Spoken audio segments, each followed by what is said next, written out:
ونستغفره ونؤمن به ونتوكل عليه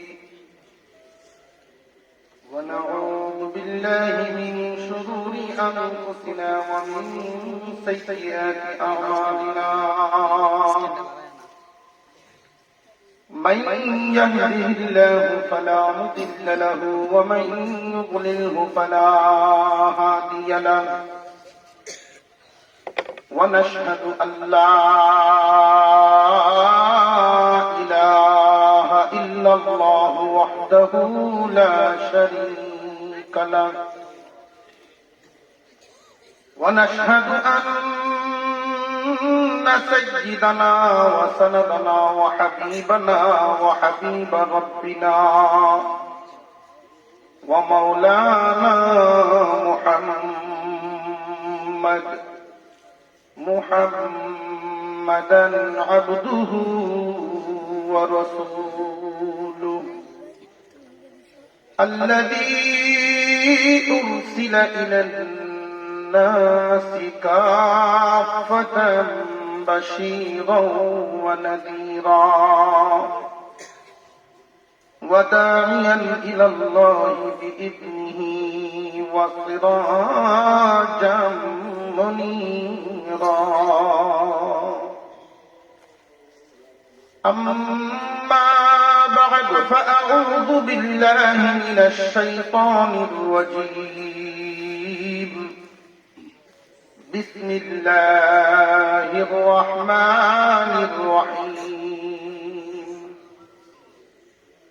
فلولا نفر من كل فرقة منهم طائفة ليتفقهوا في الدين صدق الله العظيم وقال النبي صلى الله عليه وسلم طلب العلم فريضة على كل مسلم وصدق رسوله النبي الكريم ونحن على ذلك من الشاهدين والشاكرين والحمد لله رب العالمين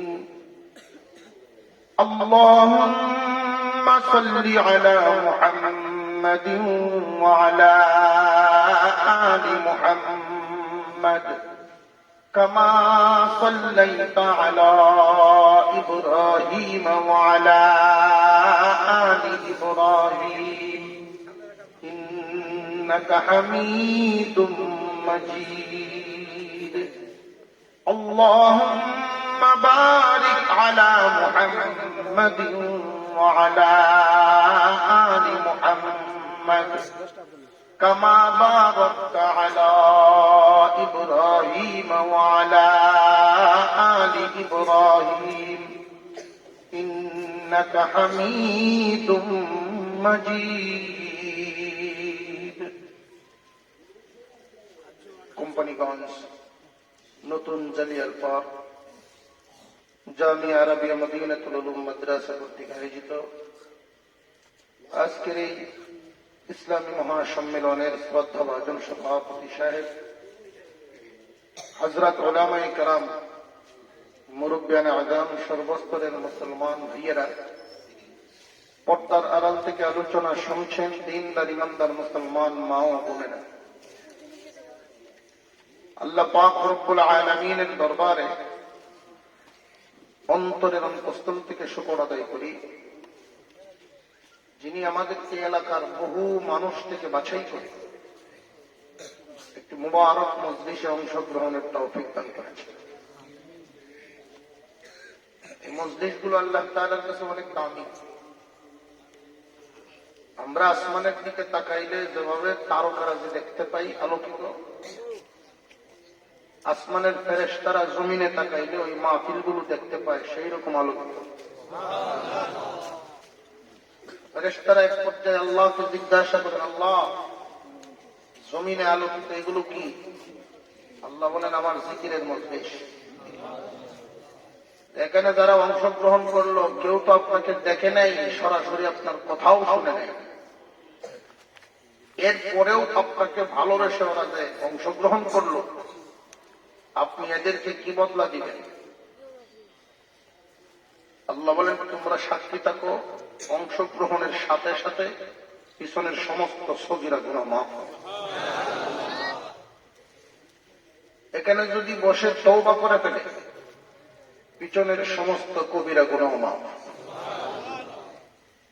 মসজিদগুলো দুনিয়ার পানি ভর্তি পুকুরের মতো, ধুলাবালি ময়লা সহ পানিতে ডুব দিলে যেভাবে সাফ হয়ে যায়, বরকতি মজলিসে এইসব বসলে গুনাহ মাফ হয়ে যায়।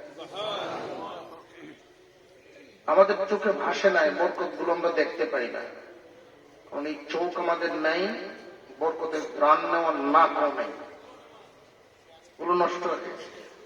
যাদের ছিল তারা পাইতেন, সখিনা নাজিল হচ্ছে সরাসরি দেখতে পারতেন। সম্মানিত উপস্থিতি, আমি আপনাদের সামনে পবিত্র কুরআনুল কারীমের একখানা আয়াতের একটু অংশ তিলাওয়াত করেছি। আল্লাহর রাসূলের অসংখ্য হাদিসের ভান্ডার থেকে একখানা হাদিস পাঠ করেছি। আয়াতের অংশে আল্লাহ বলেন, কোরআনের আয়াতের একখানা অংশ পড়েছি, নবীজির একখানা হাদিস তিলাওয়াত করছি। আল্লাহর কথাটাও শুনতে হবে, নবীজির কথাও শুনতে হবে। কোরআনের আয়াতে আল্লাহ আমাদেরকে একটা আদেশ দিয়েছেন, আর হাদিসের নবীজি আদেশ দিয়েছেন। দুটোটা মানতে হবে কিনা হবে না? আপনারা আমার কথা বুঝতেছেন তো? আল্লাহ পাক রব্বুল আলামিন বলেন, ফালাউলা নাফারা মিন কুল্লি ফিরকাতিন মিনহুম তাইফাতুল লিয়াতাফাক্কাহু ফিদ্দীন। তোমাদের মধ্য থেকে ছোট্ট একটা দল ইলমে দ্বীন হাসিলের জন্য বাইর হবে। কার কথা? কথাগুলি প্রথম দিন যদি বুঝে ফেলেন, ওয়াজের ফিনিশিং বুঝবেন। আল্লাহ বলেন তোমাদের মধ্য থেকে ছোট্ট একটা দল ইলম হাসিলের জন্য বাইর হয়ে যাও। قال النبي صلى الله عليه وسلم طلب العلم فريضة على كل مسلم। নবীজি বলেন ইলম তলব করা সমস্ত মুসলমান নর নারী সবার উপরে ফরজ। দুই কথা কি এক না ভিন্ন ভিন্ন? কথাটা বুঝতে পারছেন আপনারা? আল্লাহ বলেন তোমাদের মধ্য থেকে ছোট্ট একটা দল ইলমে দ্বীন হাসিলের জন্য বাইর হবে। নবীজি বলেন সকল মানুষের উপরে, মুসলমান নর নারী, বাবার জন্য যেমন ফরজ, ছেলের জন্য এমন ফরজ, মার জন্য যেমন ফরজ, মেয়ের জন্য এমনই ফরজ। মুসলমান নর নারী সবার উপরে ইলম হাসিল করা ফরজ। আল্লাহ বলেন ছোট্ট একটা দল, নবীজি বলেন সবাই। দুই কথা কি এক না সাংঘর্ষিক? প্রাথমিক পর্যায়ে আমাদের কাছে সাংঘর্ষিক মনে হচ্ছে। কথাটা বোঝার জন্য আমি বারবার রিপ্লাই করতেছি। আল্লাহ যে বললেন ছোট্ট একটা দলের কথা, কিছু মানুষের ইলম হাসিল করলেই যদি সবার জন্য যথেষ্ট হয়, তাহলে রাসূল সকলের উপরে ফরজ বলে কি বুঝাইলেন? কথা বুঝলেন? নবীজি সকলের উপরে ফরজ এই কথা বলে কি বুঝাইলেন? আর সকলের উপরে যদি ফরজ হয়েই থাকে, তাহলে আল্লাহ ছোট্ট দল বলে কি বুঝাইলেন? প্রশ্ন বুঝছেন কিনা দেখেন। এই দুইটার সাংঘর্ষিকতা বুঝতে গেলে আমাদের শিক্ষার স্তর সম্পর্কে একটা ধারণা রাখতে হবে। শিক্ষার স্তর হলো তিনটা। জেনারেল লাইনে যান, মাদ্রাসার লাইনে যান, দ্বীনি লাইনেও তিনটা স্তর আছে। প্রাথমিক পর্যায়ে প্রাথমিক স্তর, মাধ্যমিক স্তর, উচ্চতর স্তর। মাদ্রাসার লাইনের প্রাথমিক স্তর হলো এতটুকু জ্ঞান অর্জন, সহি শুদ্ধভাবে 30 পারা কোরআন তিলাওয়াত করতে শিখা। অজু গোসল পারে, পাক না পাক, হালাল আরাম চিনে, নামাজ কিভাবে পড়া লাগে এটা জানে, একজন মুসলমান হয়ে জীবনযাপন কেমনে করা লাগে এই বিষয়টা তার বুঝে আসে। এই যে মাদ্রাসা 3 বছর পড়াশোনা করলেই মোটামুটি দেখা যায় প্রদর্শনী দেখাইতে পারে, কলা গাছ মরা লাশ বানায় দেখাইতেছে, সিস্টেম আছে না নাই? জানাজা শিখা, জুমা শিখা, মোটামুটি তিলাওয়াত সহ একজন মুসলমানের জন্য প্রাথমিক পর্যায়ে যে চলাফেরার জন্য আলামাসাইল সহ মোটামুটি একটা শিক্ষা হয়ে যায়। এটা প্রাথমিক লেভেল, প্রাইমারি লেভেলের শিক্ষা। মাধ্যমিক লেভেলের শিক্ষা হল দৌড়ে হাদিস পর্যন্ত সমস্ত কিতাবাদি নিজে পড়তেও পারে, ছাত্রদেরকে পড়াইতেও পারে। মাধ্যমিক শিক্ষিত।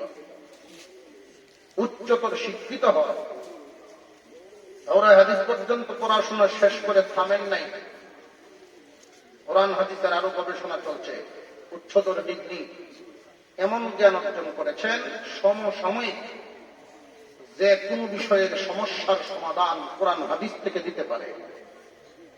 যেমন বিজ্ঞ মুফতিগণ, কথা বোঝা আসতে পারে, এটাকে বলে উচ্চতর শিক্ষা।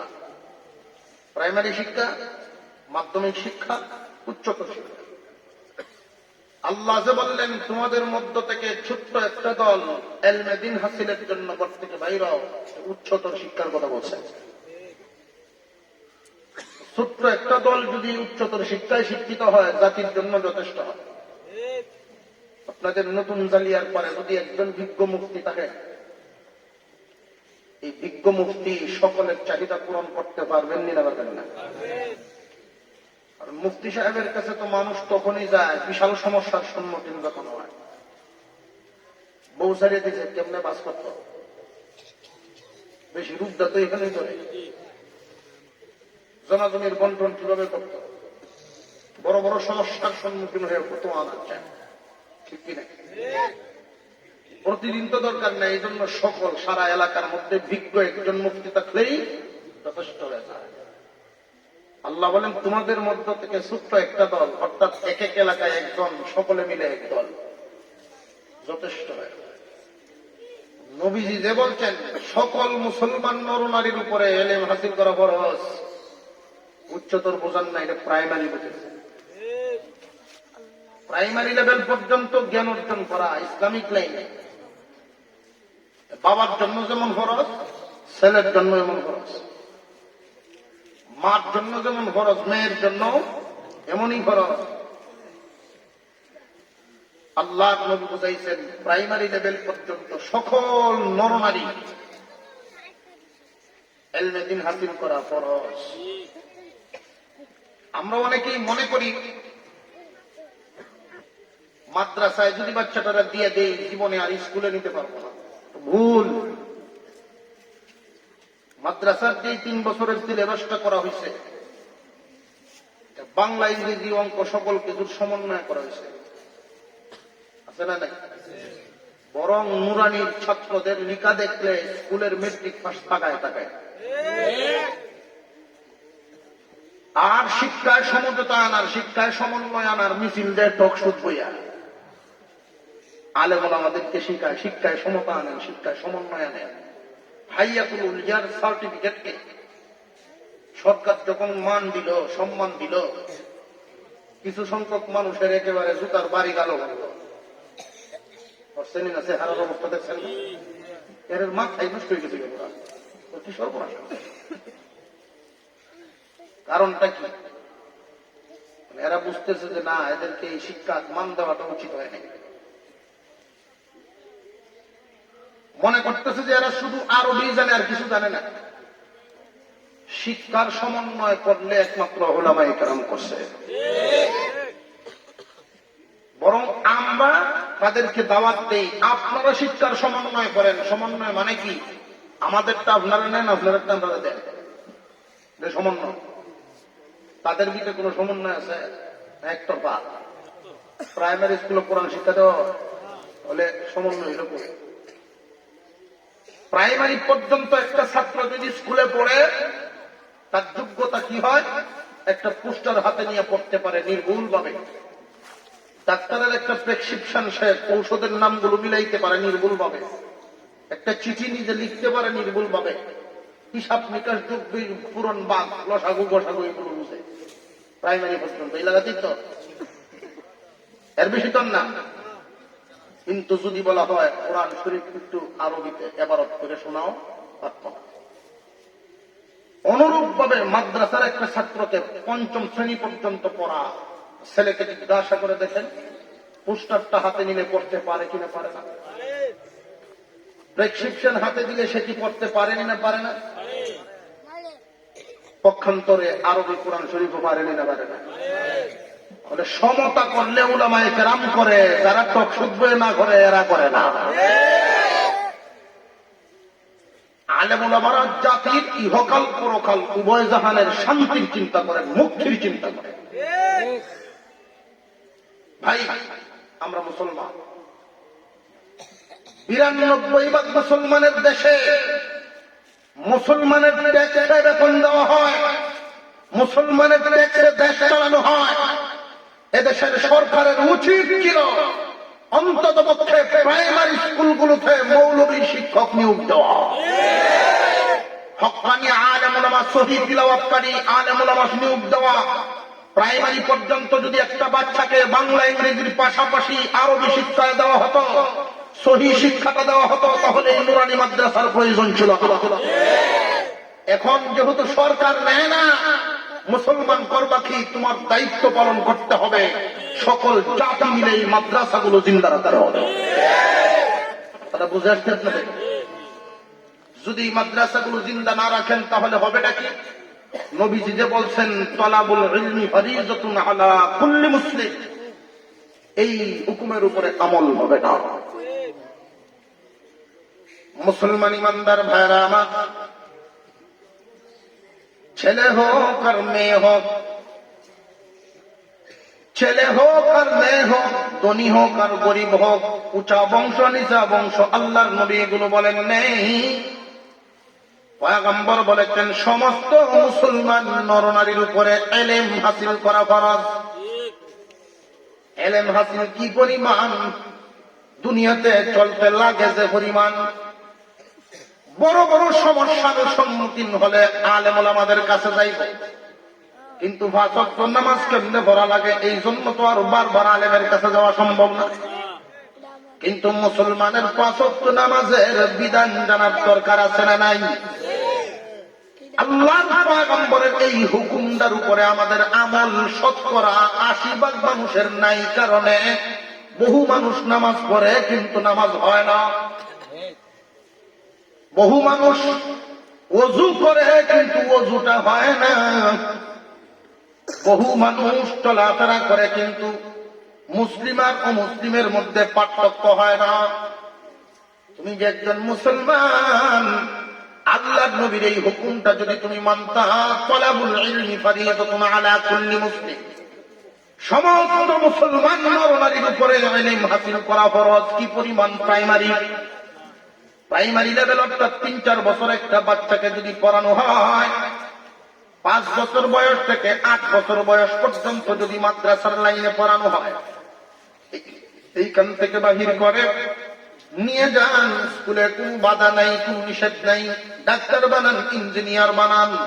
আল্লাহ তো এই কথা বলেন নাই যে সমস্ত মানুষই বড় বড় আলেম হতে হবে, এই কথা তো আল্লাহ বলেন নাই।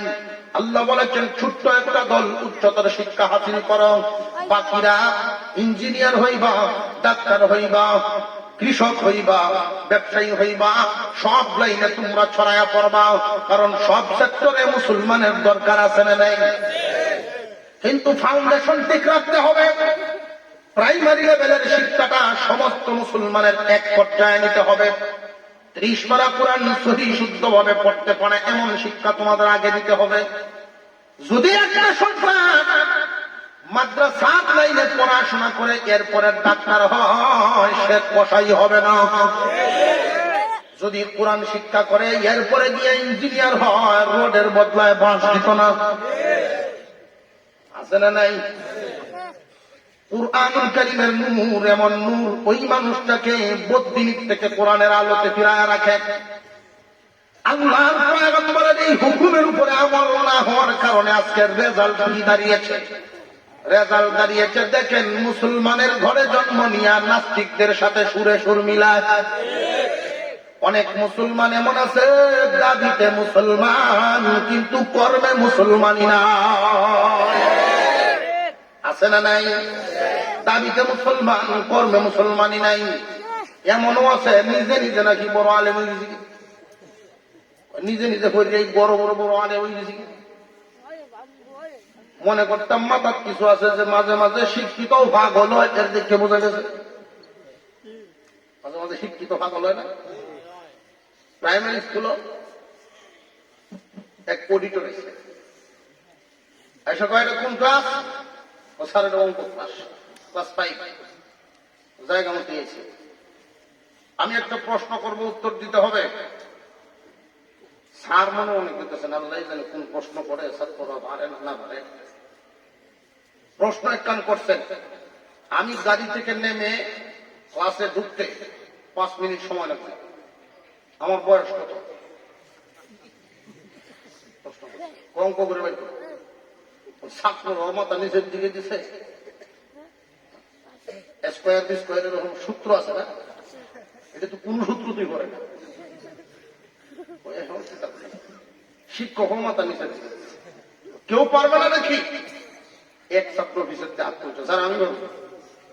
শিক্ষক তাকাইছে, তাকায় দেখে সর্বনাশ ছাত্র। 3 দিন তাহে স্কুল আইয়া 3 দিন গাছের ডালতা, 3 দিন আইয়া স্কুল 3 দিন গাছের ডালো। আসলে এমন দুষ্ট বেশি। শিক্ষক বাবা তুই মাঝে মাঝে হাস নাই নেই বলা, আজ ধরে আমার চাকরিটা বাবা তুমি পারবে? জি স্যার, ভেরি গুড, বলো দেখি। খাতা খায় কি করো? স্যার বাইক করতেছে,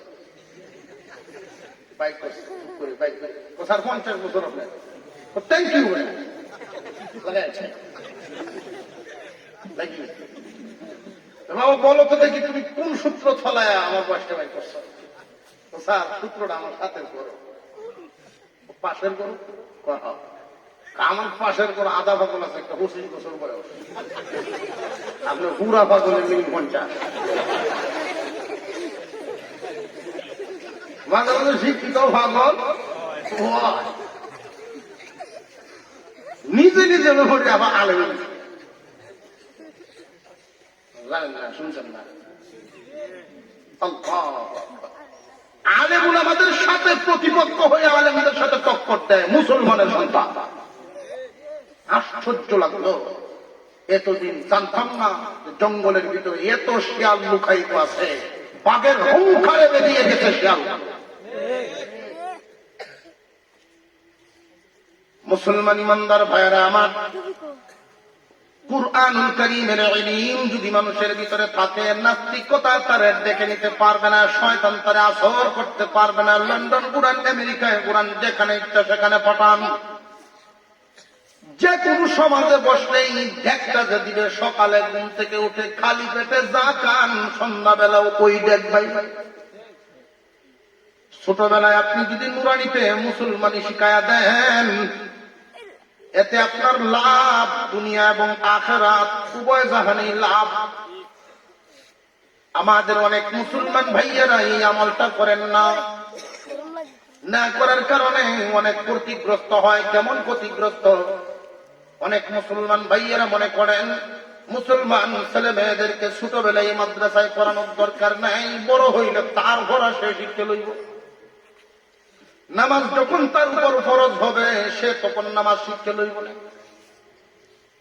কোশ্চিনকালেও সম্ভব না। যে কেমনে বুঝলেন সম্ভব না? যে আপনারা দেখে বুঝি সম্ভব না, বাস্তবে দেখে বুঝি। একজন ইমাম সাহেব দেখবেন 10 জন মুসল্লিকে এক সপ্তাহ একটা সূরা মুখস্থ করায়, মস্ক করায়। এরপরে ইমাম সাহেব যদি বলেন আগামীকাল শুনবো আপনারা কে কি শিখছেন, পরের দিন ইমাম একলা নামাজ পড়ানোর কোনো মুসল্লি নেই। শিখতে পারে না, শিখার বয়সে সময় চলে গেলে আর শিক্ষা হয় না। অনেক মানুষ কিয়ামতের দিন আল্লাহ দরবারে গিয়া বলবে, প্রভু গো 20 বছর নামাজ পড়লাম, নামাজের সওয়াব দাও। আল্লাহ রাব্বুল আলামিন বলবেন, নামাজ পড়ছো ঠিক, কিন্তু কবুল তো হয় নাই। কেন হয় নাই? যে নামাজ কবুল হওয়ার জন্য শর্ত শারায়েত দেওয়া আছে, আলেমদের মুখে কি শুনো নাই? নামাজ ভঙ্গের যত কারণ, 1 নাম্বার কারণ নামাজে অশুদ্ধ তেলাওয়াত করা। মাদ্রাসায় যদি 3 বছর আপনি ছোটবেলায় শিক্ষা না দেন, শুধু তাবলীগে ভাড়ায় সূরা মুখস্থ করানো যায় না, সহি শুদ্ধ মস্ত করানো যায় না, অন্য লাইনে গিয়া সম্ভব হয় না, তেলাওয়াতের মান খুব খারাপ হয়। তেলাওয়াত তাব্বাত ইয়াদা আবি লাহাব ওয়া তাব্বা মা ইয়াদেনা আছে না। আর যদি মাদ্রাসায় পড়ান 3টা বছর, তখন কিন্তু তার পড়ার বয়স সময় চলে যাবে না। ফাউন্ডেশনটা ঠিক করে আপনি ডাক্তারি লাইনে নিয়ে যান, কোনো বাধা নিষেধ নাই। পড়ার বয়স তো শেষ হবে না। ডাক্তার বানান, ইঞ্জিনিয়ার বানান, শিল্পপতি বানান, ব্যবসায়ী বানান, কৃষক বানান, কোনো অসুবিধা নেই। কিন্তু যদি ফাউন্ডেশন ঠিক না করেন, দুনিয়াও নষ্ট করলেন, আখিরাতও নষ্ট করলেন। রে মুসলমান, বাবার পক্ষ থেকে সন্তানের জন্য যত উপহার আছে, আমরা সন্তানদের জন্য বাড়ি বানাই, জায়গা জমি রাখি, গাড়ি কিনি, সন্তানের জন্য কত কিছু আমরা করি। সন্তানের জন্য বাবার পক্ষ থেকে যত উপহার আছে, সবচাইতে বড় উপহার হইল তার দ্বীন শিক্ষা দেওয়া। কোন সন্তানকে যদি বাবা দ্বীন শিক্ষা দেয় নাই, দুনিয়ার সকল সার্টিফিকেট দিল, বিল্ডিং দিল, ব্যাংক ব্যালেন্স দিল, কিন্তু দ্বীন শিক্ষা দেয় নাই, সন্তানটাকে বাবা মূর্খই রেখে গেল। আর যদি বাবা দ্বীন শিক্ষা দেয়, কোনো কিছুই শিখাই নাই, সে তো না খায়া মরবে না, কিন্তু পরকাল তো হারাবে না। আসল যে জিন্দেগি, পরকালের জিন্দেগি শিক্ষা হয়ে যাবে। 20 বছর 25 বছর নামাজ পড়বে, কিন্তু নামাজের সওয়াব নাই। প্রভু গো, নামাজ পড়ছিলাম, এরপরেও সওয়াব নাই কেন? পৃথিবীর জমিন একটা পরীক্ষার হল। শুনছেন না? শুনছেন? এই দুনিয়াটা পরীক্ষার হল। পরীক্ষার হলে কি সবাই শুদ্ধ লেখে না মাঝে মাঝে ভুলও লেখে? যারা ভুল লেখে এদেরকে কি হল থেকে বাহির করে দেওয়ার বিধান আছে নাকি? বাহির যদি করে দেয়, তাহলে পরীক্ষার হলের নিয়ম রক্ষা হয় না। ঠিক মসজিদের ভিতরে যারা ভুল নামাজ পড়ে, এদেরকেও আল্লাহ বাহির করে দেন না। নামাজ পড়ার স্বাধীনতা দেওয়া আছে, কিন্তু কবুল হবে না। বুঝবা কোন দিন ফলাফল যেই দিন। নামাজ সহি হওয়ার জন্য শর্ত শারাইত দেওয়া আছে না নাই? 1 নাম্বার শর্তই হলো সহি শুদ্ধ তিলাওয়াত। নামাজের কেরাত নামাজ বন্ধ হয়ে যাবে যদি তিলাওয়াত সহি না হয়। তিলাওয়াত সহি হবে, ডাক্তার বানাতে পারবা, কিন্তু সহি তিলাওয়াত শিক্ষা দিতে পারবা না। যদি করতে হয়, মুসলমান নরনারী সকলের উপরে ফরজ। মাদ্রাসা আগে 3 বছর পড়ায় দাও, এরপরে স্কুলে দাও। যদি 3টা বছর পড়ায় নেওয়া যায়, দেখবেন বাচ্চাটার 3টা বছর নষ্ট হবে না। আপনার এই সন্তানকে ক্লাস 4 নিয়ে ভর্তি করেন, এখানে যে পড়ে গেল, দিনও শিখে গেল, দুনিয়ার অন্য শিক্ষাও শিখে গেল। ক্লাস 4 যখন স্কুলে নিবেন, তখন এই ছাত্র 3 বছর এখানে পড়ার কারণে পিছনের বেঞ্চে বসতে হবে না, সামনের বেঞ্চে বইতে হবে। যোগ্যতা কম হয় না, বরং এদের লিখা দেখলে মাস্টাররাও আশ্চর্য হয়ে থাকে। পড়াইতো কি পড়াইতো? 2-3 বেডি মাস্টার নি থাকলে একটা আরেকটা বিলি দেয়, দেখছি ভিডিও ফেসবুক আছে। সরকারের বেতন দিতেছে, উকুনাইনাতে ভরাই নতুন সময় 3 জনে বিলি দেয়, একদিন আর মাস্টার একজন টেবিল ঘুমায়।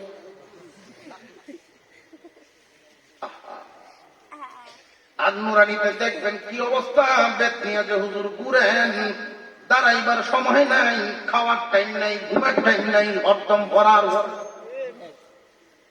হক আদায় করে এরপরে বেতন পানেন। জনগণ, তোমার সন্তানকে নবীজির হুকুমটা পালন করাও। তালাবুল ইলমি ফরিদাতুন আলা কুল্লি মুসলিম। সমস্ত মুসলমান নর-নারীর উপরে ইলমে দ্বীন হাসিল করা নফল না ফরজ? আরো জোরে কর, ফরজ। কতটুকুন? দুনিয়াতে লাগে যতটুকুন। ওযু করার তরিকাটা শিক্ষা করা তোমার জন্য দরকার আছে না নাই? সুতরাং ফরজ।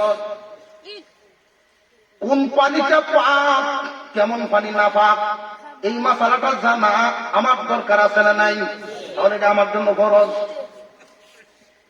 একজন পাইলটের জন্য বিমান চালানি শিক্ষা করা এটা তার জন্য ফরজ। মুসলমান হিসাবে মুসলমানি চলাফেরা করার জন্য যা যা প্রয়োজন তা শিক্ষা করা আমার জন্য ফরজ। প্রত্যেক মুসলমান নরনারীর উপরে শিক্ষা করা ফরজ। তোমার সন্তানকে কি শিক্ষা দিলা খুব ভালো করে বুঝবেন। এই দুনিয়াতে আমরা যে যা কিছু করি প্রত্যেকটা কাজের কিন্তু ফলাফল আছে না নাই? প্রত্যেকটা কাজেরই ফলাফল আছে। আমরাও যে সন্তানদেরকে লালন পালন করি, পড়াশোনা করাই, পড়াশোনা করানোর পিছনে একটা উদ্দেশ্য আছে, একটা ফলাফল পাওয়া। ফলাফল পাওয়া যাবে। একটা সন্তানকে যদি পড়াশোনা শুরু করান, সন্তানকে পড়াশোনা শুরু করাইবেন। বর্তমান জামানায় তো এমবিবিএস কোন সার্টিফিকেটই না, এখন বর্তমানে এফআরসিএস এফআরসিএস এগুলো লাগে। সত্যিকারের মূল্যায়ন যদি হওয়া লাগে সেই পর্যন্ত যাওয়া লাগে। একজন সন্তানকে যদি কাজে লাগাইতে চান, তার কাছ থেকে ফায়দা হাসিল করতে চান, তার দ্বারাই যদি ফায়দা হাসিল করতে চান, তাহলে আপনার সন্তানকে ক্লাস 1 থেকে নিয়ে এফআরসিএস পর্যন্ত নেওয়া লাগবে। এর ঘরে ফায়দা। ইঞ্জিনিয়ারিং লাইনে পড়াবেন, ক্লাস 1 থেকে নিয়ে কমপ্লিট করাতে হবে। ইঞ্জিনিয়ার হইল, এর ঘরে তার দ্বারা ফায়দা। এইভাবে আপনার সন্তানকে জায়গা মতো নিলে ফায়দা হাসিল শুরু হবে। এর আগে কোনো ফায়দা। ছেলে যদি আইএ পাস করে এই সময় যদি বলেন যে চেম্বার খুলে দেই, রুগী দেখা শুরু করে দেও, কাম হইব নি? কাজ হবে কখন? পড়াশোনা শেষ হইব। ঠিক তেমনি ভাবে সব কিছুর একটা ফলাফল আছে। আর এবার আসুন মাদ্রাসার লাইনের ফলাফলটা আমরা একটু বাইর করি। মাদ্রাসার লাইনে কিন্তু এমন না যে ফলাফল শুরু হবে আমি পড়াইলাম তো পড়াইলাম, পাইব কোন সময় মৌলানা হইব যখন তখন নাকি যে না না। আল্লাহর পয়গম্বর বলেন, মান সালাকা তরিকান ইয়ালতামিসু ফীহি ইলমা সাখালাল্লাহু লাহু বিহি তরিকান ইলাল জান্নাহ। আল্লাহর পয়গম্বর বলেন, আল্লাহর রাস্তায় যে বাহির হয়, দিন হাসিল করার জন্য মাত্র ঘর থেকে রওনা দিল, এখনো আলিফ শব্দটা উচ্চারণ করে নাই, মাত্র ঘর থেকে রওনা দিল, বদলা কিন্তু তার জন্য শুরু হয়ে গেছে। জান্নাতের রাস্তা সহজ হয়ে গেছে। এটা আপনার আমার কথা না, আল্লাহর নবীর কথা। হুজুর আকরাম সাল্লাল্লাহু আলাইহি ওয়াসাল্লাম বলেন, অন্যান্য লাইনের শেষ ফলাফল হবে শেষ পর্যন্ত পৌঁছার পরে, কিন্তু এই মাদ্রাসার লাইনে পড়াশোনা করাইলে পরে শুরু থেকেই শুরু হয় বদলা। এখনো পড়া শুরু করে নাই, এখনো পড়াশোনাই শুরু করে নাই, কিন্তু ঘর থেকে বাহির হওয়ার সাথে সাথেই বদলা শুরু হয়ে গেল। মান সালাকা তরিকান ইয়ালতামিসু ফীহি ইলমা সাখালাল্লাহু লাহু তরিকান ইলাল জান্নাহ। আল্লাহর নবী বলেন, তার জন্য জান্নাতের রাস্তাটা সহজ করে দেওয়া হবে। 2 নম্বর মাদ্রাসা পর্যন্ত যখন গেল, বিসমিল্লাহির রহমানির রহিম, বাচ্চায় মাত্র বিসমিল্লাহ পড়া শুরু করলো, এখনো কোরআন শরীফের সবক নেই নাই। কিন্তু এই বিসমিল্লাহ কোরআনের অংশ হওয়ার কারণে আল্লাহ রাব্বুল আলামিন বদলা দেওয়া শুরু করে দেন। 190টা নেকি তার আমল নামায় মওলায় লিখিয়া দেন। কার আমল নামায়? এই সন্তান যে না ওর তো আমল নামায় এখনো শুরুই হয় নাই, তার মা এবং বাবা নিজের যে মাদ্রাসায় দিয়ে দিল, ত্যাগ দেওয়ার কারণে মা বাবার আমল নামায় নেকি বসায়া দেওয়া হয়। বদলা কি পরে না শুরু থেকেই শুরু? মাদ্রাসার লাইনে ভরানির লাভ কম না অনেক বেশি? দুনিয়ায়ও লাভ, আখিরাতেও লাভ। দুনিয়ায় কেমন লাভ?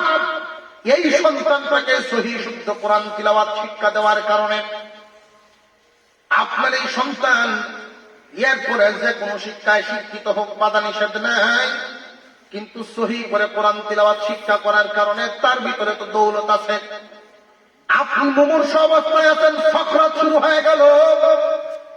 বাবার সকরাতের সময় যদি ইঞ্জিনিয়ারিং পাঠ করে, তার জন্য কোন লাভ ফল আসবে নাকি?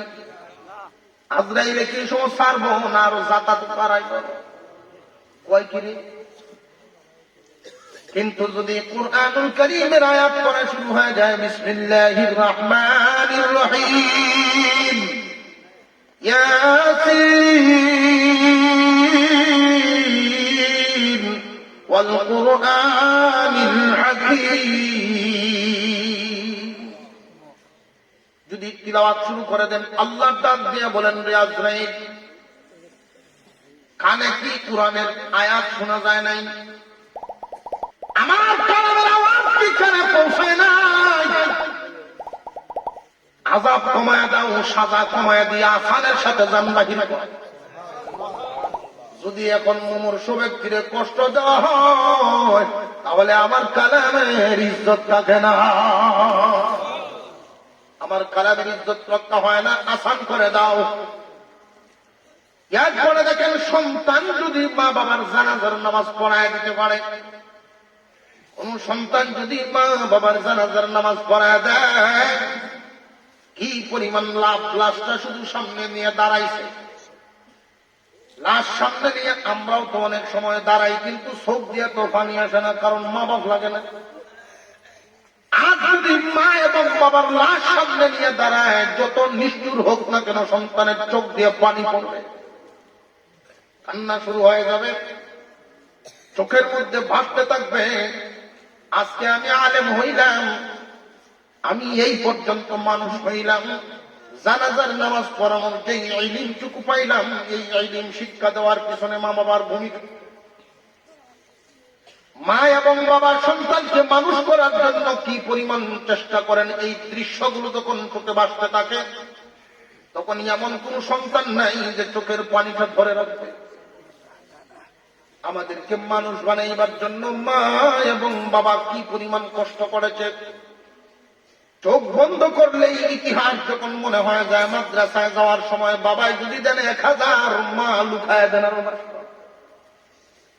বোর্ডিং এ কি খাওয়ায়, কেমনে রাখে জানা নাই, আর মাদ্রাসার থেকে এত গণ গণ বাড়িতে না। সন্তানের জন্য মার টান আছে না নাই? রান্না করে দিয়া টিপ টিপ করে চোখের পানি ছাড়ে আর কান্দে, অথচ সন্তানকে আইসা বলে বাড়িতে আইস না রে ভূত। অর্থাৎ তোমার যে কারণে দিয়েছি তুমি কোরআন শরীফ মুখস্থ করো। মার উদ্দেশ্য একটাই, সন্তান যদি হাফিজ হয়, সন্তান যদি আলেম হয়, জানাজার নামাজ পড়ায় কবরে ওঠে। কোন মা বাবা লাশ সামনে নিয়ে সন্তান যখন দাঁড়ায় যায়, তখন দৃশ্য তার চোখের মধ্যে ভেসে ওঠে। সন্তান পিছনে পিছনে দৌড়ায় যায়, আর সন্তানের গাড়ি মাথায় বহন করে বাবায় মাদ্রাসা তুলে যায়। এই দৃশ্য যখন স্মরণ হয়, গাড়িতে উঠে দেয়, বাসের টিকিট কেটে সন্তানকে সিটের মধ্যে বসায় দিচ্ছেন, মাদ্রাসায় যায়। ছেলে বলেন, আব্বা বাড়ি যাও, বাস ছাড়তে আরো দেরি না রে হুত, বাসটা ছাড়ো। বাস যখন ছাড়ে, বাসটা দেখা যায় যতক্ষণ বাবা দাঁড়ায় থাকে ততক্ষণ। জোরে কোন ঠিক না বে ঠিক? এই দৃশ্যগুলো যখন তার মনে হয়ে যায়, তখন ইমামের চোখে আর পানি ধরে রাখতে পারে না, টক টক করে পড়তে থাকে। আল্লাহ ডাক দিয়ে বলেন, ফেরেশতারা, ইমাম কেন কান্দে? লাশ সামনে নিয়ে ইমাম কেন কান্দে? ফেরেশতারা বলেন, প্রভু গো, রক্তের টানে কান্দে। এরা তোর মা বাবা, মা বাপের দৃশ্যগুলো যখন মনে হয়ে গেছে, তারে মানুষ বানাইতে গিয়ে, আলেম বানাইতে গিয়ে তারা কষ্ট করছে। তাই নাকি এগুলো হয়? আলেম বানাইতে গিয়া যদি, কোরআনের হেফাজত করতে গিয়া যদি মা বাবায় কষ্ট করিয়া থাকে, এমন মা বাপরে আমি আল্লাহ সাজা দিব। নাকের ডগায় পানি আসার আগেই আল্লাহ 80 বছরের গুনাহ মাফ করে দেয়। লাভ আছে না নাই? এই লাভ থেকে মানুষ বঞ্চিত হয়ে যায়। খুব সাবধান, সাবধান। দুনিয়ার চিন্তা ভাবনায়, চাকচিক্যে, আধুনিকতার ছোঁয়ায় তুমি এমন নষ্ট হয়ে যাও, এমন বিকৃত হয়ে যাও, আল্লাহর পয়গম্বরের বুনিয়াদি কথাগুলো পর্যন্ত বলিয়া যাও। হুজুর আকরাম সাল্লাল্লাহু আলাইহি ওয়াসাল্লাম বলেন, সমস্ত মুসলমান নর নারীর উপরে ইলম হাসিল করা ফরজ। কি পরিমাণে ইলম, যে প্রাইমারি অর্থাৎ নুরানি লেভেল পর্যন্ত পড়াটা ফরজ। অবশ্যই পড়তে হবে সহিহ শুদ্ধ করে কোরআন তিলাওয়াত। মুসলমান সকল মুসলমান নর নারীর উপরে ফরজ সহিহ শুদ্ধ কোরআন তিলাওয়াত করা ফরজ। খুব ভালো করে বুঝবেন। শুধু নামাজ পড়া ফরজ যে না, না, নামাজ যেমন ফরজ কোরআন শরীফ সহিহ করে তিলাওয়াত শিক্ষা করাও তেমন ফরজ। আমরা একটাকে বড় চোখে দেখি, অন্যটারে চোখেই দেখি না, কিন্তু একটার সাথে আর একটার সম্পর্ক আছে না নাই? নামাজের ভিতরে কোরআন তিলাওয়াত আছে না নাই? মুসলমান সন্তানদেরকে ঠকাবেন না, সন্তানদেরকে ঠকাবেন না। কিয়ামতের কঠিন ময়দানে মহান মাওলাই কারীম কুরআনুল কারীমকে ডাক দিবেন, রে লৌহে মাহফুজ, তোমার কাছে আমার কালাম সংরক্ষিত কালাম কই? লৌহে মাহফুজ জানায় দিবেন, নাযালা বিহির রূহুল আমিন, জিবরাইল আমিন আমার কাছ থেকে নিয়ে গেছে। জিবরাইল আলাইহিস সালামকে জিজ্ঞাসা করা হবে, আমার কালাম কই? প্রভু, আপনার কালাম আপনার হাবিবের কিবরিয়ার কাছে দেওয়া হয়েছে হেফাজতের জন্য। ও দোস্ত আমার কালাম কই? আপনার আমার পয়গম্বর ওই দিন জানায় দিবেন, আমার উম্মতের কাছে রেখে আসছি, তারা হেফাজত করবে। আল্লাহর কালামের হেফাজতের দায়িত্ব আপনার আমার নবী বিশ্ব নবী আমাদের উপরে দিয়েছেন। আল্লাহ আমাদেরকে জিজ্ঞাসা করতে চাইবেন, এদেরকে জিজ্ঞাসা করি কে কি পরিমাণ হেফাজত করছে। খুব ভালো করে বুঝেন, আমরা এখানে যারা আছি কালামের হেফাজত কে কি পরিমাণ করতে পারছি, যদি জিজ্ঞাসা করে জবাব দেওয়ার হতাম না। আল্লাহর নবী বিশ্ব নবী জানেন, যদি আজকে জিজ্ঞাসা করা হয় বেশিরভাগ ভাই রইব যারা কোরআন তিলাওয়াতেই জানেন, হেফাজত করবো কেমন? তিলাওয়াতেই শিখছেন। আপনার আমার পয়গম্বর সাজদায় পড়ে কান্না শুরু করে দিলেন, প্রভু আমার উম্মতকে জিগায়েন না, বরং আপনার কালামকে আপনি জিজ্ঞাসা করে ফেলেন। আল্লাহর কালামকে আল্লাহ পাক ডাক দিবেন, তখন হাফেজে কোরআনদের সিনার ভিতর থেকে কালাম বাহির হবে, আল্লাহর সামনে গিয়ে হাজির হয়ে যাবেন। প্রভু আমি হাজির।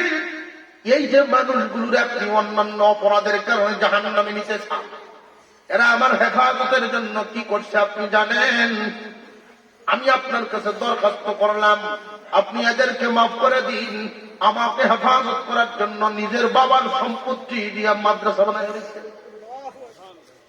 আমার তিলাওয়াত করার জন্য, আমাকে পাঠ করার জন্য মাদ্রাসা করা হবে, নিজের বাবার সম্পত্তি দিয়ে দিচ্ছে। নিজের ঘাম জড়ানো পয়সা উপার্জন করিয়া এই মাদ্রাসাগুলোতে আমাকে পড়ানো হয়, পড়ানোর ব্যবস্থা করার জন্য ওরা দিয়েছে, আমাকে হেফাজত করার জন্য। কিছু কিছু লজিং বাড়িতে আমরা যাই, গিয়ে দেখি নিজের দুধের বাচ্চা কান্নাকাটি করে বিছানায় পড়ে আছে, হাত পাও বাড়ি দিয়ে, এরপরেও নিজের সন্তানের দিকে তাকায় না, লজিং ছাত্ররে খানা খাওয়ায় মহিলা। এই দৃশ্যগুলো মনে হয় আবাদের কোন সম্পর্ক না, কোন আত্মীয় লাগে না। কোরআন হেফাজতের মায়া, কোরআন হেফাজতের মায়া।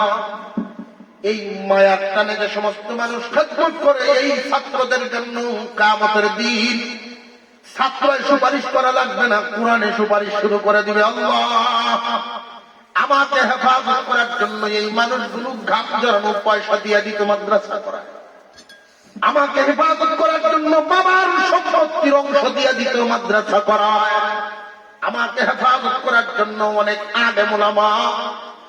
একদল মানুষ পড়ায় আর একজনে পড়ে, একদল আছে পড়া পড়ানোর ব্যবস্থা করে। খায়রুকুম মান তাআল্লামাল কুরআন ওয়া আল্লামা।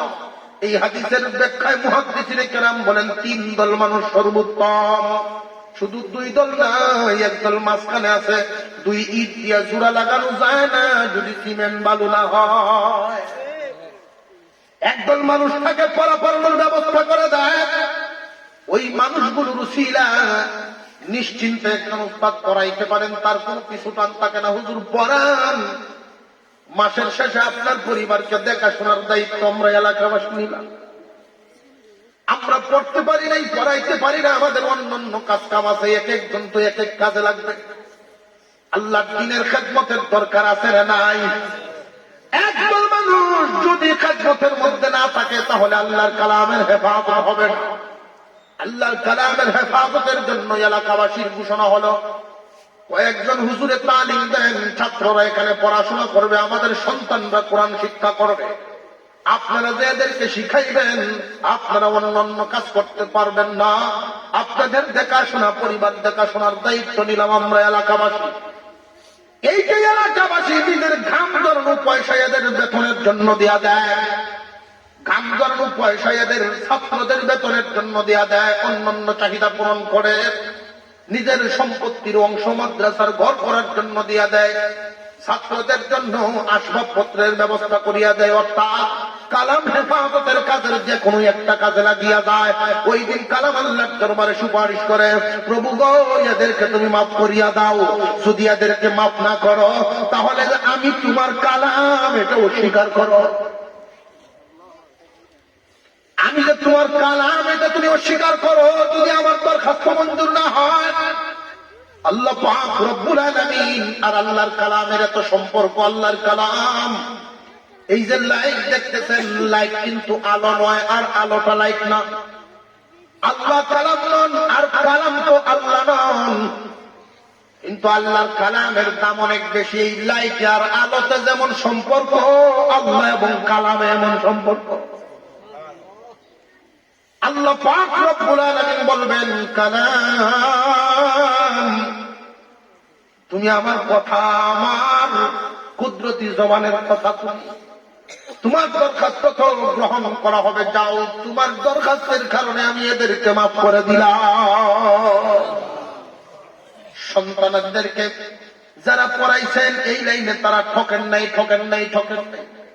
কাসিম নবী রাহমাতুল্লাহি আলাইহি দেওবন্দ মাদ্রাসার পরিচালক মুহতামিম যিনি ছিলেন, নিজের মেয়েটাকে বিবাহ দিয়ে দিলেন, তেমন কোন আয়োজন করেন নাই। মসজিদের ভিতরে দোয়া পড়ে বিয়ে খরচ নাই, আয়োজন নাই।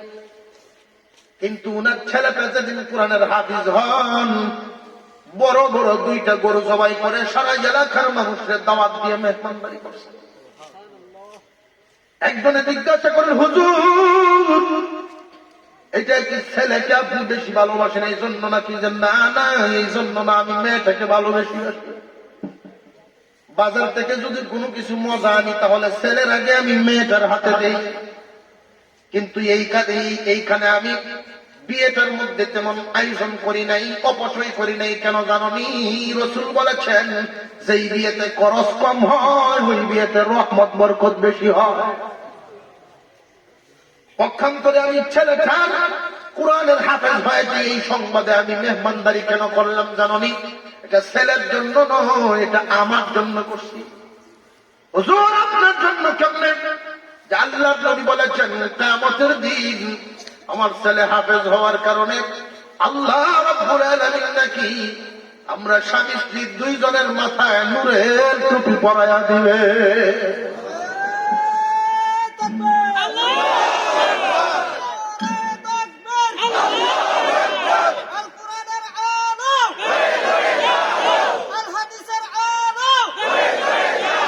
মুসলমান ভাইয়েরা আমার,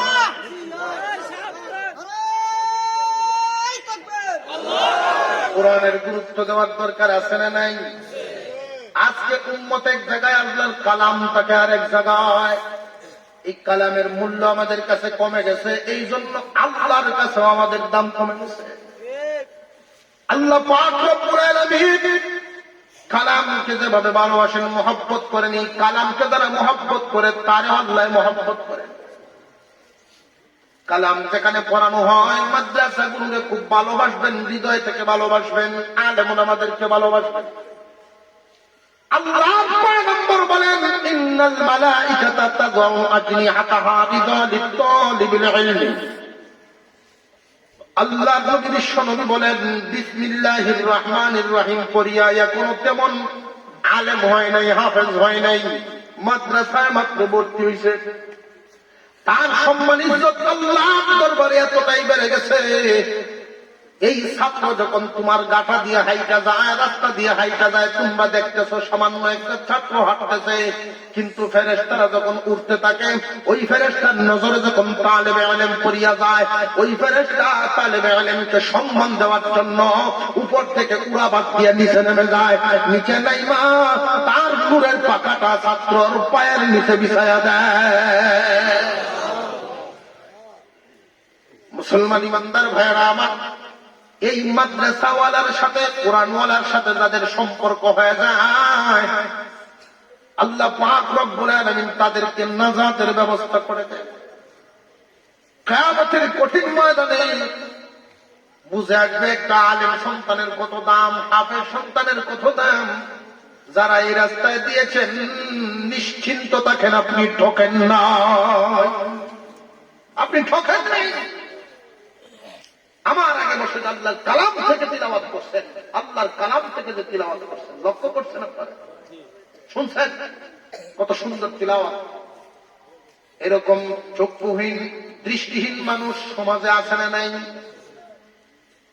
কত অসহায়, পরের সাহায্যের দিকে থাকা লাগে, কিন্তু আল্লাহ পাক তারে যে ইজ্জত দিচ্ছেন আল্লাহর কালামের কারণে ইজ্জত দিচ্ছেন।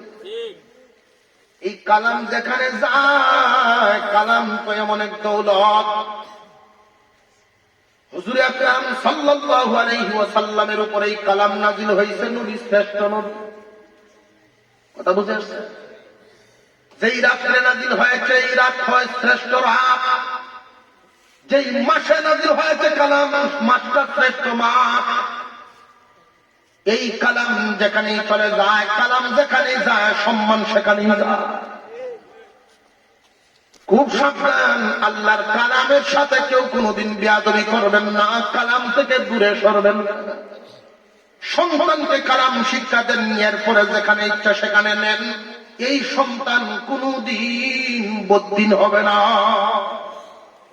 আল্লাহর কালামের নূর পাওয়ারফুল নূর, বদ্দিন হবে না, কোনদিন বুঝবে। হয়তো আমল সবসময় সবার সমান থাকে না, শিক্ষাটা যদি থাকে। বেশিরভাগ মানুষ এমন আছে, যদি আপনি তার আমল করার মতো যোগ্যতা দিয়ে দেন, নুরানি পড়ে, নামাজ জানে, রোজা জানে, নামাজ জানে, কেরাত জানে, ওযু গোসল জানে, এই জানায় তার মসজিদের দিকে টানে। কথা বুঝে আসছে?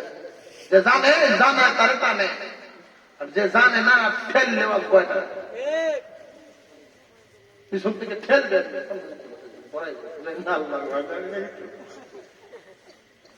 কান বন্ধ। আমরা কপাল ভরা মানুষ। 100-র মধ্যে মাত্র 10 ভাগ নামাজি, 10% নামাজি। কেন? এই কথার উপরে আমল নাই। নবীজির যে কথা, তালাবুল ইলমি ফরিদাতুন আলা কুল্লি মুসলিম, কথার উপরে আমল নাই। যদি এই হাদিসের উপরে আমল হইতো, 10% থাকতো না, 90% থাকতো। 10% নামাজি হওয়া যায়, এর মধ্যে 5 ভাগ হইল সিরাতে খায়।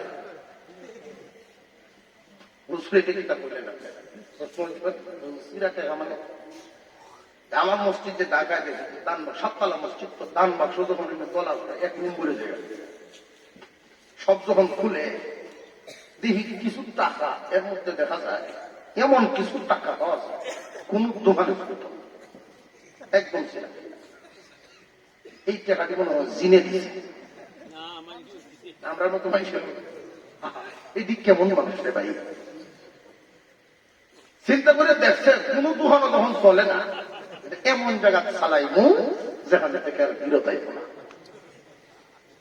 মসজিদের দান বাক্স যখন সামনে আইছে, তখন সাইডে শুধু ছায়া দেখে অনেক টাকায় দেখতেছে তারা। তখন প্রত্যেক দিন যদি সামনে একটা দান বাক্স জায়গা, মানুষের কি বলবে, বহিল দেখবে যা দেই, মানুষের সাথে তালটা ঠিক রাখি, যাতে মন্দ কেউ না বোঝে, না দেয়। এই কিটা দেয় এটা তো দেখতো না, সিরাটারা রাখছে কোন আমরা চলত না। আপনাদের এলাকার যে মসজিদ গুলো, এগুলোর মধ্যে পাওয়া যায় না সিরাটা?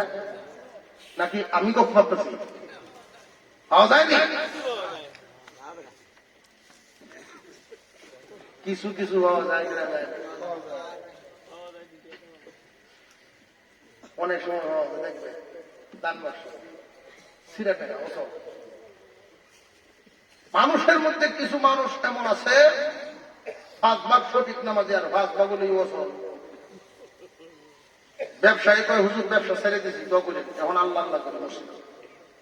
ব্যবসা ছেড়ে দিলেন কারণ কি এত শখের ব্যবসা? এখন মাথা ঠিক নেই, 500 টিকে কাস্টমারে দিলে আমি 700 টাকা দেবেন। ছেলেরা বলে দেয় না, গৃহস্থ তো গৃহস্থী ছেড়ে দিয়েছি আর কত বহুত করছি, এখন মসজিদে এসেছি। গৃহস্থী ছাড়লেন কেন? আগে তো মানুষ ঘুম থেকে উঠার আগে আমার হাল বাওয়া শেষ, আর এখন খেতে রাইলে যাইতে গেলে ঘুরে যাইবে 3 বার।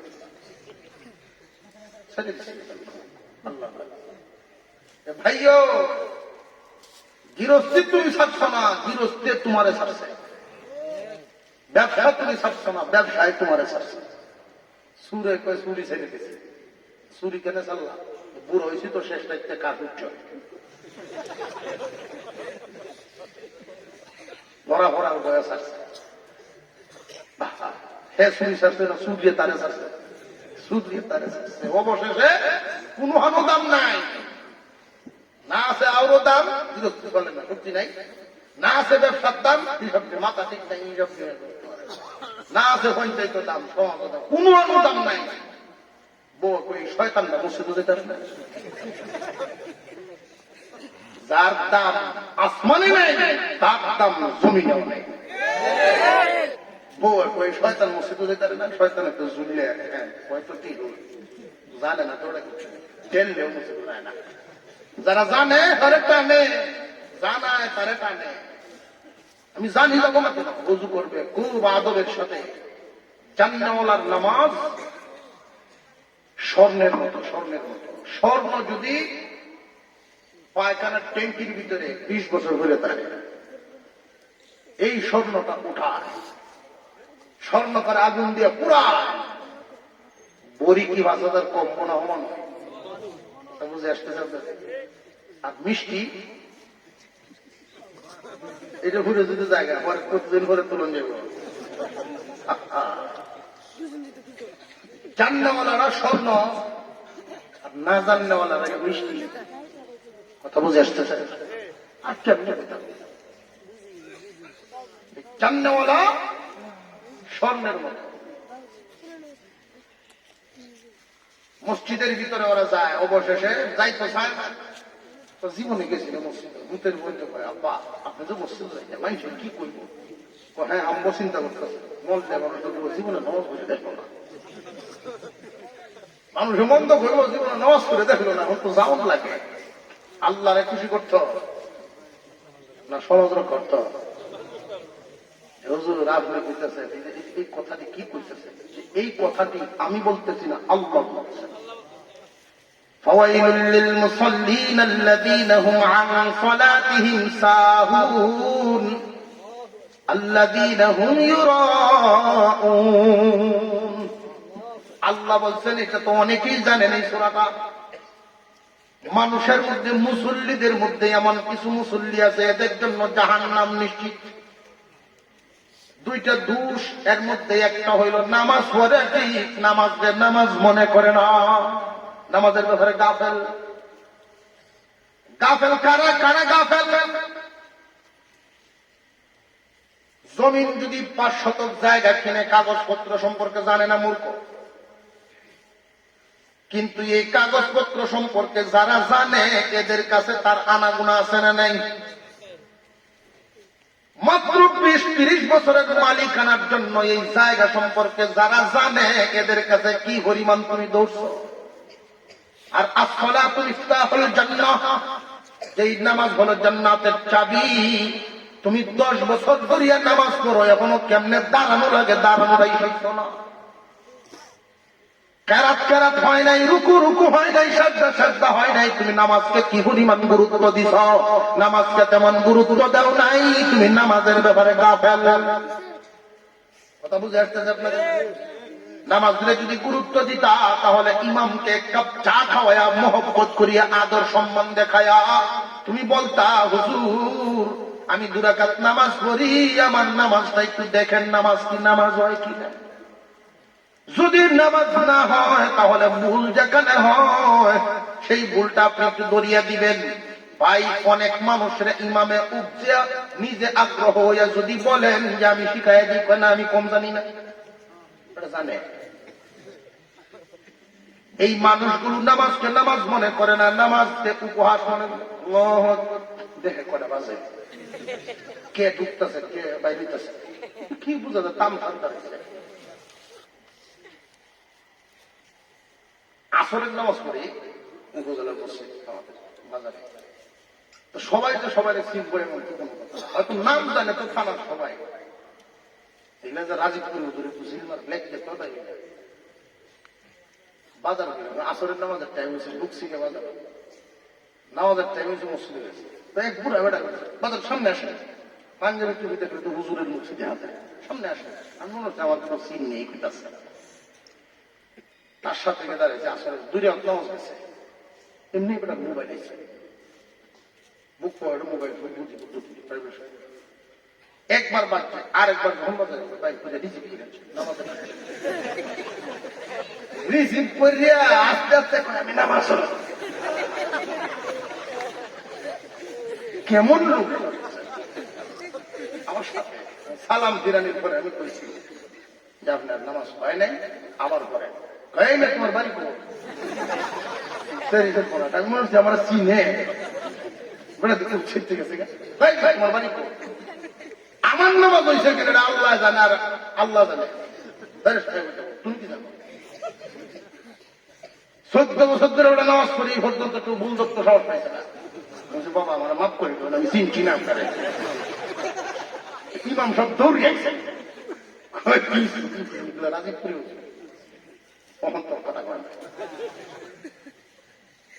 আসল কাহিনী যখন শুনলো আর সব মানুষ হাসছে বাইরে করে, ইমাম সব কাছে আবার যে করে এলাম বুঝছে না তোমার নামাজ রাহর জানা, আমি আস্তিত্ব করছি ভুল ধরলে আরো রাগ। ইমাম সাহেব একটু ভুলটা ধরে দিচ্ছেন, রিসিভ করবেন, আলেম ওলামা শিখায় দিচ্ছেন, এটাকে নিয়ামত মনে করবেন। আলেমরা ভুল ধরছেন যেন নিয়ামত মনে করবেন, আমার ভুল আছে শিক্ষা। অসুস্থ জায়গা মলম দিচ্ছেন, ঔষধ দিচ্ছেন, নিয়ামত। এটা এমন এক রূপ শয়তানে হুস্কানি দেয়, তুই কম জানো, সারা সমাজের মানুষ তোর কোথায় উঠে পড়ে, মসজিদের ইমামের কথা হলো না, এই তো বেশটা লাগায়। নামাজের ব্যাপারে গাফেল, 1 নাম্বার। 2 নাম্বার দুষ্ট হইল নামাজ পড়ে আল্লাহর জন্য না, সমাজ রক্ষার জন্য। এটা কি আমার কথা না আল্লাহর কথা? যে সমাজ রক্ষার জন্য কারা, একটু আগে বলছিলাম যারা পুতের মধ্যে আব্বা মসজিদে জানায় মন রাখছে ওই মাইসে কি কইব না গেছে নমাজ না হইতে মরছে, বেনামাজি জানাজা তো মানুষ রাখতে চায় না, তো যাও তো কেমনে যাই কে তো অভ্যাস নাই। আর এক নামাজ ধীরে আমরা লয়ে যাই মসজিদে 1-2 বার গড্ডা বাংলাইন কোন ধর বাংলাইন লাগে না রে, ভইলা ভইলা দেখবেন মসজিদ সাইডে সাইড নয় খালি উড়া পড়া দেখে, মসজিদের বাইরে ওরা ব্যবসায়ী আছে কিলো সাথে বাটপাটটা তো কম আসি না, উড়া বসাটা দেখছে 2 সপ্তাহ উড়া বসা দেখে মোটামুটি বুঝছে কোন তো কয়বার উড়ন লাগে আর কয়বার বল লাগে, এই হানি খালি দেখছে সুরা খেলা খেলবে খালি উড়া বসাটা দেখছে। দেওয়া যে হজত আয়া যায় নামাজ দিছে বল ভাই সেইটা বের হয়ে যায়, যায় নামাজ ডাইরেক্ট ইমাম সাহেবের পিছে বসে, ইমাম সাহেবের পিছে ইমাম সাহেব শুক্রবার ওয়াজ করে বসে, নামাজ পড়লে সর্বপ্রথম রহমত নাজিল হয় ইমামের উপরে, এরপরে তার পিছনের লোকটা। এখন এই পিছনের লোকটা এই বেড়া এসেছে, কিন্তু এমন গেলে যে ঠেলা আছে এটা তো জানে না, এটা 6 ফুট আর বড় সম্পদ, ব্যবসা বাণিজ্য আছে বহুত কিছু, ডরায় ইমাম কুমার যেন কিছু হয় তাহলে জায়গাটা সার থাকবে চাই না আমাদের বিষয়টো এটা লড়া নিত, কারণ আমরা তো এমন এক চাকরি আপনারা পিছনে বলে বউ চাললে তো 3 বার, আর আমরা যদি একবার যদি যান এই শেষ একটা লাগে পরিষ্কার, এমন মহাজনের তো ইমামের এক রেহাত নামাজ পড়াইতে ফেসলে খেতে গ্যাস হয়েছে নামাজ বুঝু ছুটি। এখন তরি কইল বাকি নামাজটা সালানির জন্য বরাবর পিছনের লোকটারে টান দিল। তখন পিছনের লোকটারে ধরে যখন টানটাছে এটা তো দেওয়া যায় নামাজ পেয়েছে ধরে যে টানে এই লোক তো পিছিয়ে যায়, এই লোক সামনে টানে, এই লোক পিছিয়ে টানে, 2-3 বার টানাটানির ঘরে বেড়ায় নামাজ ছেড়ে দেবে। আমার টানুন করলেন আমি জানি কিছু, আমার ফাইনাল আজকে আমি কিছু জানি না। সব মানুষ নিয়োগ ছেড়ে দিচ্ছে। জানো না তুমি মহিলা খেলা গেলে তুমি জানো না তুমি কেন? আমি জানি এরকম বিহু দেয় আমার উপরে উঠবো। এই যে জায়গা ছাড়লো জীবন থাকতে আর এই জায়গা দেখো না, এখানে বাবার যোগ্যতার দরকার আছে না নাই? অনেক মানুষ এরকম ব্যাপার বড় বড় আলেম ওলামা আইলো এই জায়গা ধরে না। একজন আলেম বেছে ইমামের পিছনে দাঁড় করে বলুন আপনি এখানে দাঁড়ান, এটা সম্মান। জান্নাওয়ালা খেতান্নাওয়ালার পিছনে দাঁড় করা, ওনার অ্যাক্সিডেন্ট হতে পারে, মানুষ মাত্র তো হইতেই পারে। তখন নামাজটা সারা তুমি যে ড্রাইভারে বিপদ না দিলে তোমার গতি দেখি তার জিন্দিগিতে আর এই জায়গা গেল না। মানুষের মধ্যে এমন কিছু মানুষ আছে 10 ভাগ নামাজের মধ্যে 5 ভাগ হইল আসল আর 5 ভাগ সিরাটে। বছর কোন দোকানও চলে না, আউরও চলে না, ব্যবসা চলে না, চুরি তো লাগে না, কুমহানও লাগে না, আবার মসজিদও লাগে না। কথা বুঝছেন? আল্লাহ আমাদেরকে আমলের তৌফিক দান করুন বলুন আমিন। ওয়াজের সারাংশটা কি? ওয়াজের সার কথা হলো প্রত্যেক মুসলমান নর নারী ছেলে হোক মেয়ে হোক সবাই কুরআন তিলাওয়াত শিক্ষা করা, ইলমে দ্বীন শিক্ষা করা ফরজ। এর মধ্যে মনে রাখবেন সহিহ শুদ্ধ করে কুরআন তিলাওয়াতটা শিক্ষা করার জন্য, সহিহ শুদ্ধ মাসআলা মাসাইল শিক্ষা করার জন্য মুঠামুঠি ভাবে হাতের লিখা সহ বাংলা ইংরেজির সমন্বয়ে 3 বছরের কোর্সে যে শিক্ষাটা দেওয়া হয়, সকল কিছুর সমন্বয়ে এখানে 3 বছর পড়াইয়া আপনার স্বপ্ন আছে ডাক্তার বানাবেন, মেধা ভালো আছে, আপনার পয়সা আছে, অসুবিধা নেই, মুসলমানের সন্তান ডাক্তার হওয়ারও দরকার আছে না? সব সেক্টরে দরকার। এই জন্যই তো আল্লাহ সবাই আলেম হওয়ার জন্য বলছেন না। কিন্তু তোমার সন্তানকে মুসলমান বানাইলো নুরানি আগে হরাইল, কারণ প্রাইমারি তো ব্যবস্থা নাই। ইলমে দ্বীন থেকে তোমার সন্তানটা জিন্দেগীর জন্য বঞ্চিত হবে, সঠিক ইলম পাবে না। কুরআন তিলাওয়াত শিখবে ঠিক ভবিষ্যতে, তুতা ঠিক হইতো না, তুতা ঠিক হইব যে শেখ যে মারা মারবো। কুরআন তিলাওয়াত যুক্তা শিখা থাকে নুরানির একটা পরিবেশ থেকে যে সে যদি বাহির হয় দেখবেন এই পরিবেশের একটা খেলা তার উপরে থাকবো, টান একটা থাকবো। আপনার মরার পরে আলেম ওলামা পর্দা করে এমন লাগতো না, আপনার সন্তান আপনার জন্যই জানাজা করতে পারবে, দোয়া করতে পারবে, কবর জিয়ারত করতে পারবে। আল্লাহ যেন আমাদের সবাইকে আমলের তৌফিক দেন বলুন আমিন। আর একটু জোরে বলেন আমিন।